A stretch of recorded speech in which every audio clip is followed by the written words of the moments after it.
Buenas tardes. Buenas tardes. El tema de hoy, Aristóteles. Hoy voy a hablar de un libro de él que es Poética, un libro que sienta las bases de la teoría sobre cómo crear una obra dramática, una obra de teatro. Ahí Aristóteles, acuérdense que en el tiempo de él había muchos grandes dramaturgos, ¿no? Esquilo, Sófocles. Entonces, Aristóteles, dentro de todo lo que escribió, era un polímata, ¿verdad? Escribió de todo, ¿no? Pero yo me voy a enfocar en sus escritos estéticos, porque los filósofos, una de las áreas que desarrollan en su filosofía muchos filósofos es la área estética, ¿no? Sobre qué es lo bello, etcétera. Kant, ya lo hemos estado viendo. Y él su estética la desarrolla en dos libros básicos, que es Retórica y Poética. Y Poética se divide en dos partes. Vamos a y les comentaba entonces sobre esta filosofía estética que él tuvo sobre el libro de Poética, que les comentaba que estaba dividido en dos partes. Una se llamaba Tragedia, la primera parte, que eran dos pergaminos, un rollo, y el otro rollo era Comedia, y la Comedia se perdió, entonces nomás sobrevivió con traducciones la Tragedia, ¿no? Que es de lo que más se conoce de su obra.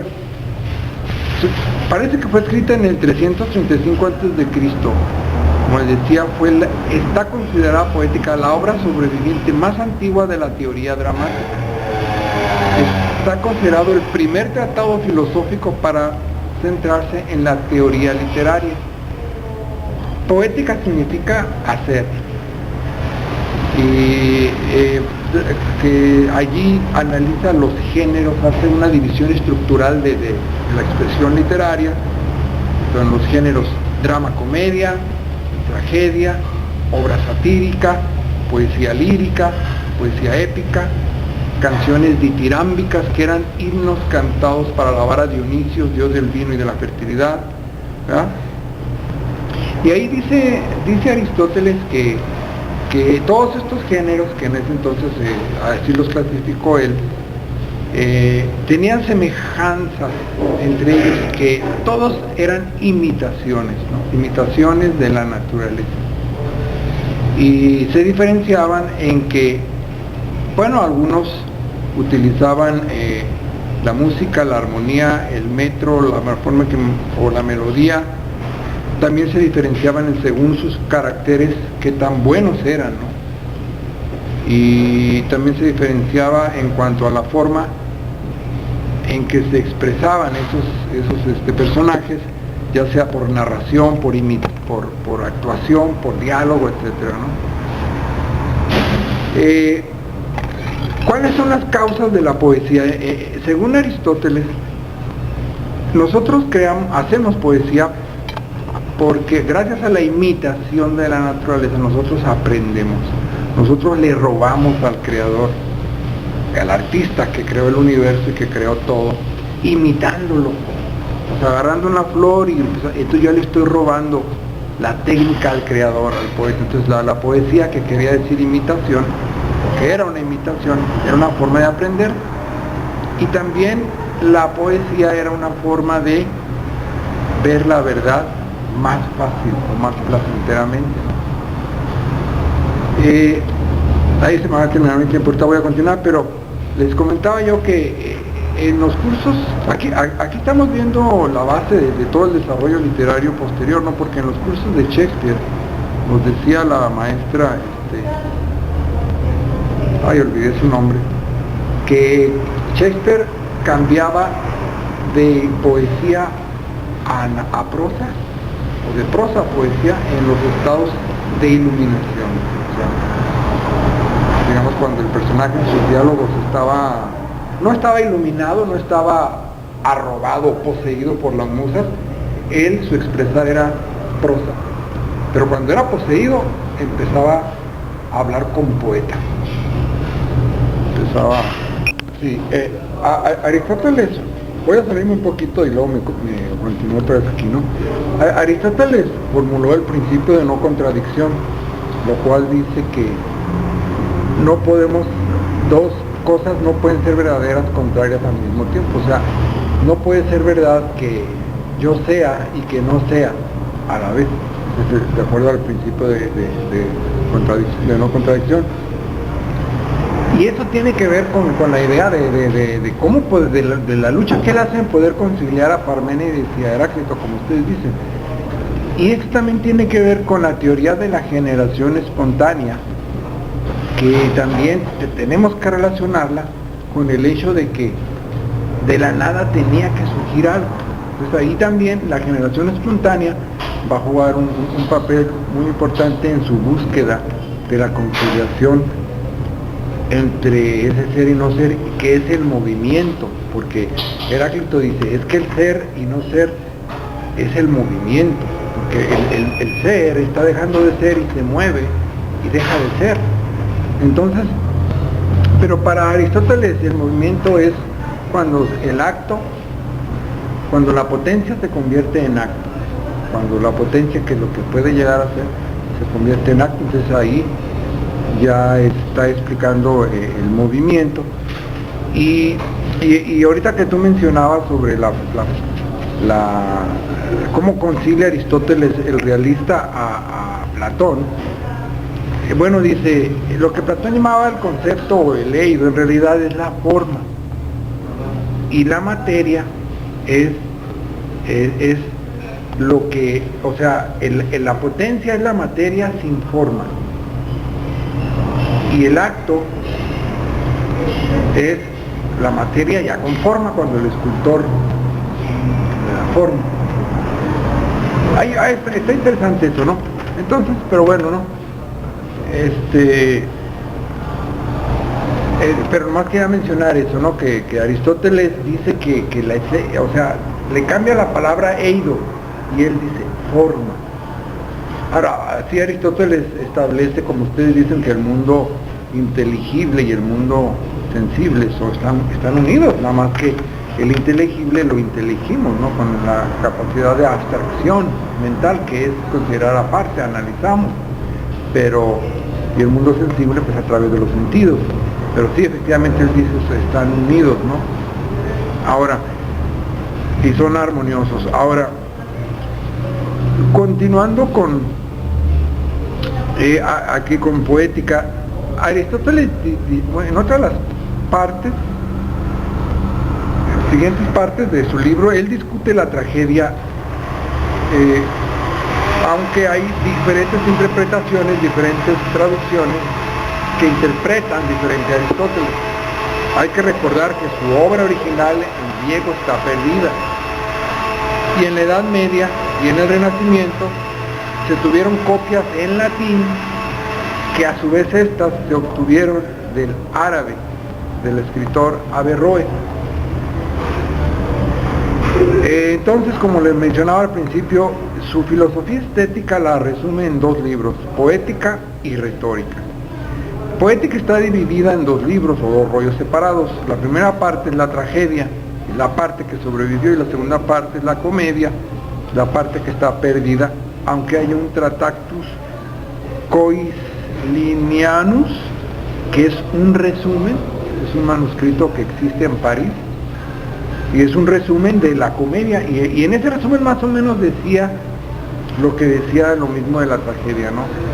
¿Qué decía Aristóteles de la tragedia? Que la tragedia hace a un espectador más sano, porque el espectador está insano, porque tiene mucho terror dentro de él y mucha lástima, y cuando ve la obra de teatro siente terror y siente esa lástima y la saca, entonces ya se equilibra, y ese exceso lo saca, es la catarsis.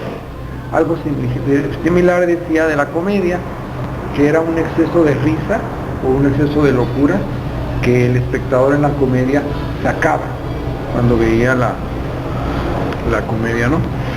Bueno, ahí se me termina.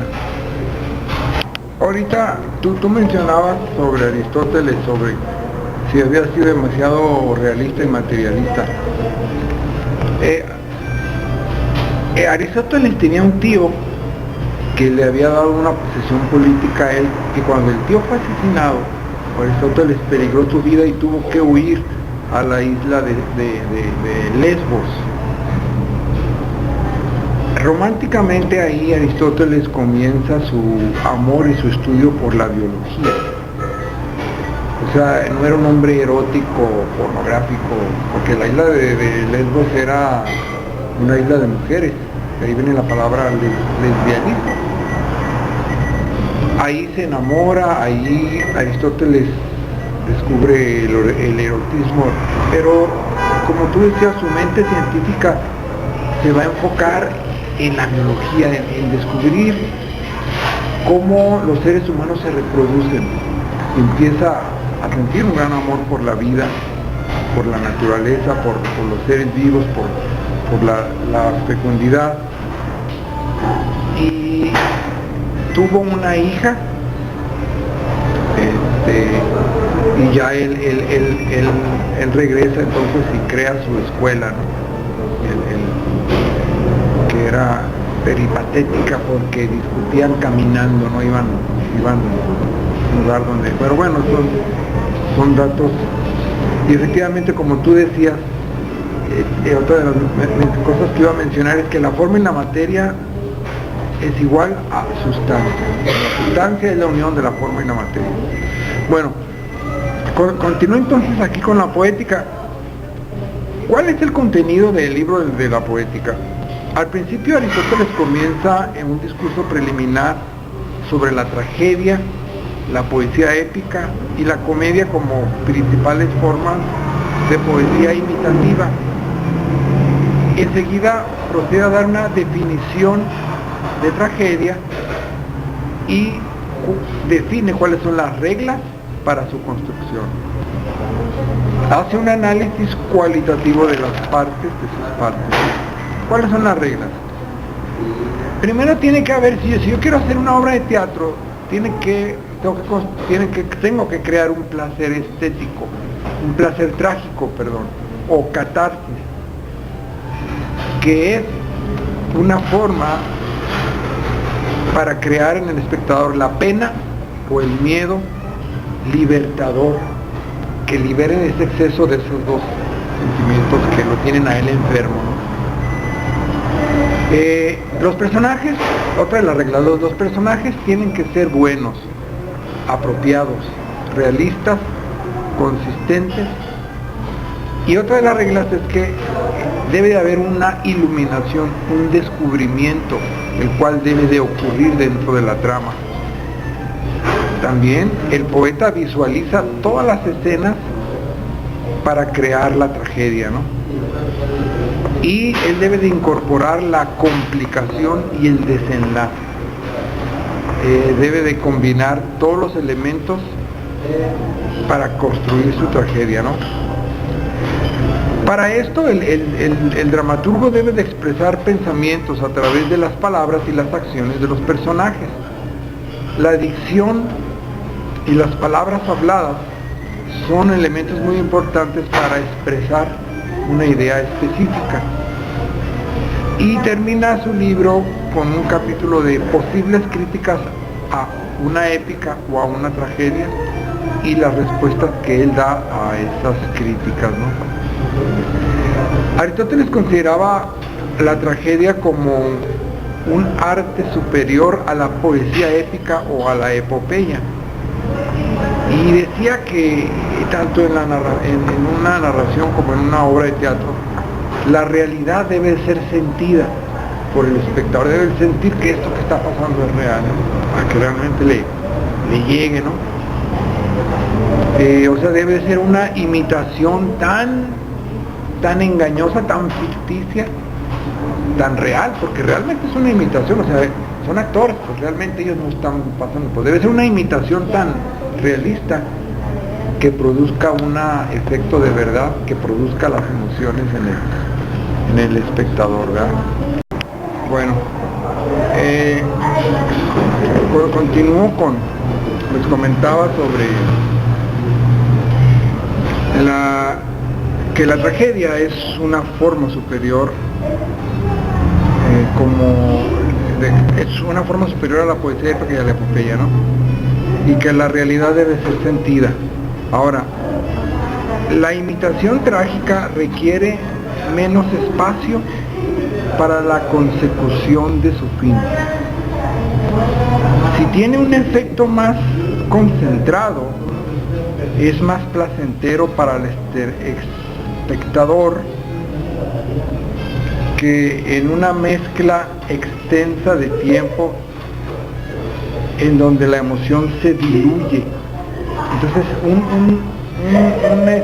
cocinero, para hacer un buen gourmet, una buena comida, tiene que tomar en cuenta las cantidades, ¿no? Las proporciones. De igual manera, el director de teatro tiene que tomar en cuenta las cantidades de tiempo. De otra manera el espectador se va a enfadar.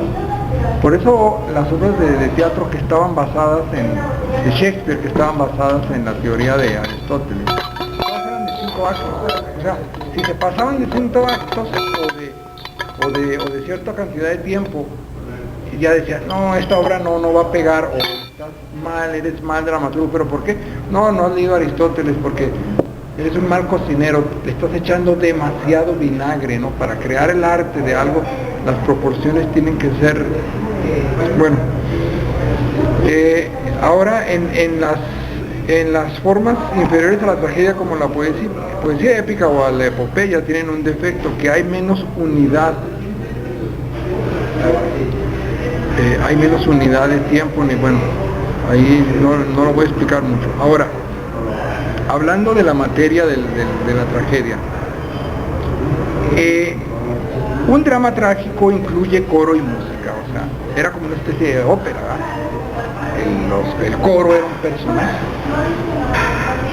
El coro, cuando el héroe estaba sufriendo, había 2 coros, ¿no? El de los angelitos o el de la tesis y antítesis, ¿no? Y le decían, ríndete, le decía el otro, y el otro dice, y el otro le contestaba en música, no, y entonces la gente se volvía loca de la emoción, ¿no?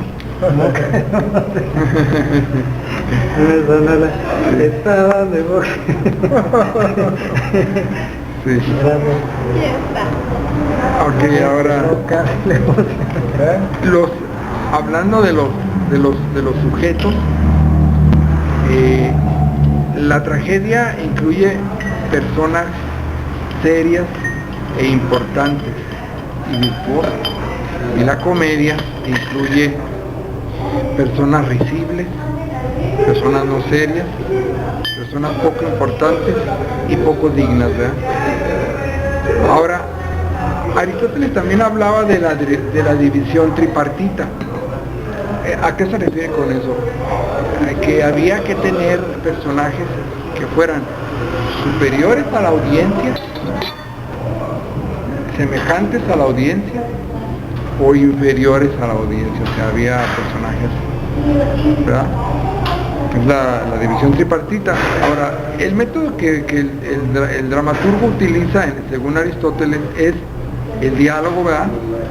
O el discurso directo, y no la narración. Es como una obra de teatro, ¿no? Donde no hay narración, como en una novela hay narración, ¿verdad? Aunque también en la novela tú puedes intercalar diálogos, ¿verdad? También puedes intercalar, etcétera, ¿no?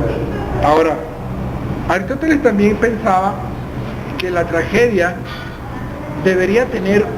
era el reflejo de un orden fundamental que existía en el universo, que estaba basado en una causa y en un efecto, ¿no? O sea, la muerte del héroe sucedía por una causa. La trama toda estaba encadenada. La trama era una sucesión de eventos relacionados entre sí, eran causas que llevaban a los efectos, no a las consecuencias. Muy interesante, está Okay. mi cabeza. Bueno, les comentaba que hay un orden fundamental del universo, ¿no?, que se transmite o se refleja en la obra de teatro. Y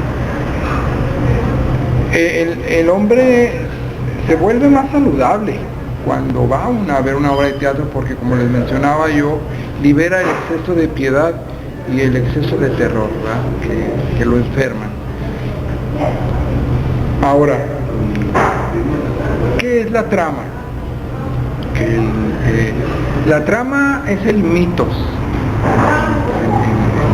en griego, el mitos, que tiene que ver con la palabra mito, porque si yo, por ejemplo, quiero explicar a un niño cómo nació, le enseño un mito, ¿no? El mito de la cigüeña, pero en realidad es una trama muy generalizada. No me voy a ir al detalle de la obra de teatro, el detalle de la relación sexual y todo, ¿no? En ese sentido, todas las grandes obras de teatro pueden ser sintetizadas en un pequeño resumen, en una pequeña trama explicativa para niños, ¿no? Es la estructura de incidentes. Ahora, dentro de la trama hay tres elementos muy importantes, que es la inversión de la fortuna, que es cuando la persona es rica y de repente se vuelve pobre, o es afortunado y de repente cae en una desgracia. Entonces siempre tiene que haber en la obra de teatro que el héroe tiene que sufrir una inversión de la fortuna, así se llama. Y luego tiene que venir después un reconocimiento o una iluminación, que en griego es una anagnorisis. Tiene que llegar una iluminación, ¿no?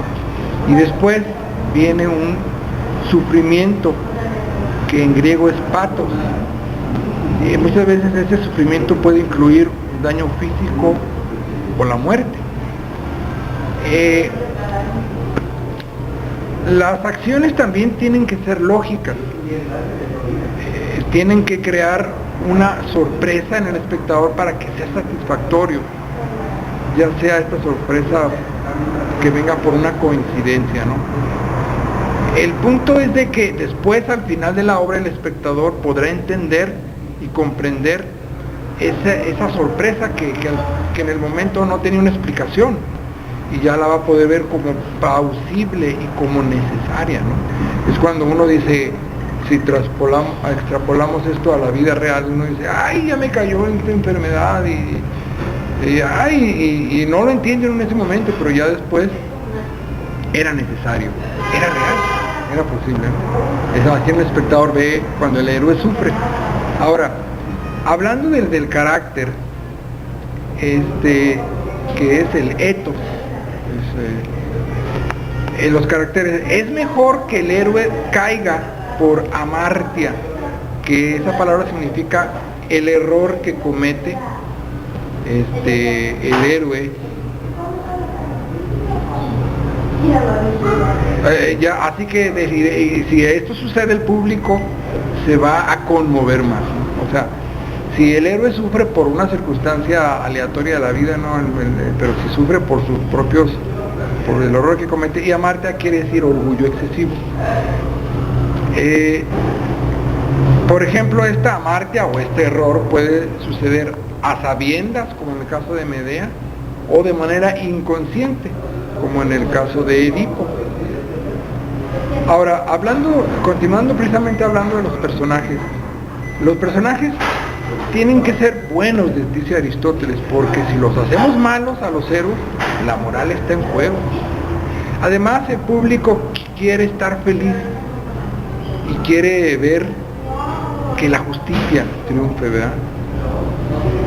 También los caracteres tienen que ser apropiados, o sea, no vas a poner a un joven como un gran sabio, ¿no? Porque la sabiduría más bien va para los viejos, ¿no? También tienen que ser coherentes. Por ejemplo, un soldado no le puede tener miedo a la sangre, ¿no? O a menos que haya una causa, una razón que se pueda ser explícita en la obra de teatro para que el público no le extrañe eso, ¿verdad? Ok, bueno, les comentaba entonces, otra de las características debe de ser constante, o sea, no es correcto que un personaje en la obra sea inteligente y de repente sea tonto, ¿va?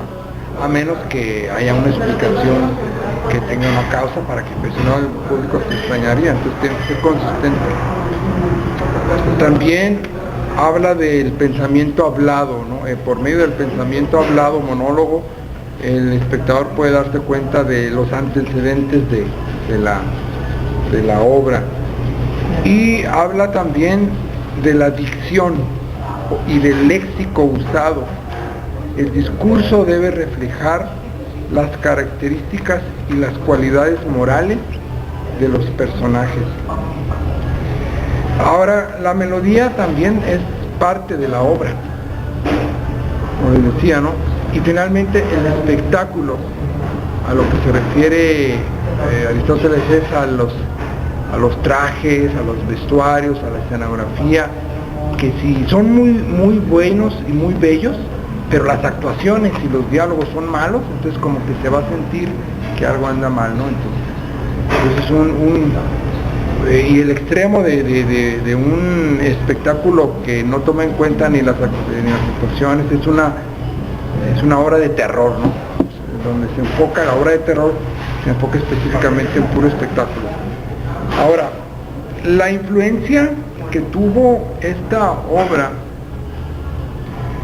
como les decía yo, el escritor árabe Abu Nasr al-Farabi, uno de los primeros traductores, le dio la siguiente interpretación a ese libro.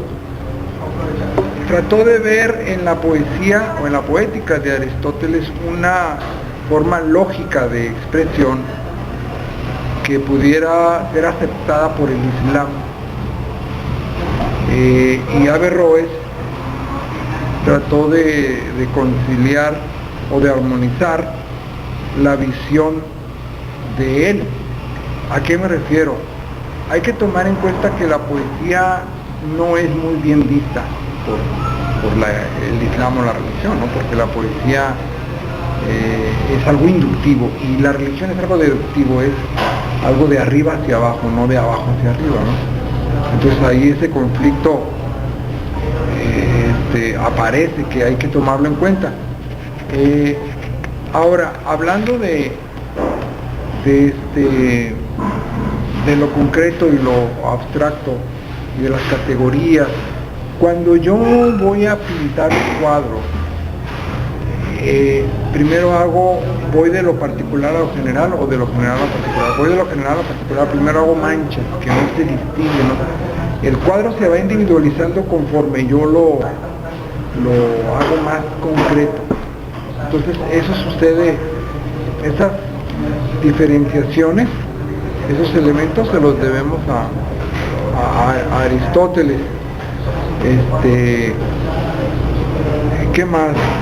Estaban hablando ustedes de otra de las cosas de Aristóteles. Bueno, John Milton, en su libro El Paraíso Perdido, habla de que es una nueva revisión de la historia de Adán y Eva.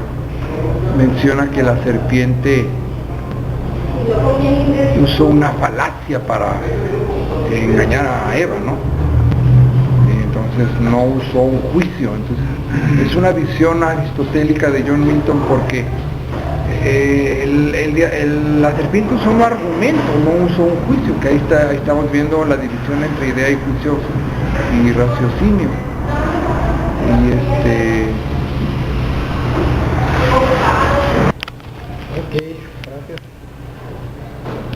Ok, fíjense que hay un problema con la poética de Aristóteles, porque como poesía es imitación o poética es imitación, poesis, entonces se supone que para la religión es engaño, es como una ilusión, o la misma ilusión que Aristóteles, como les digo, Platón criticaba, que la realidad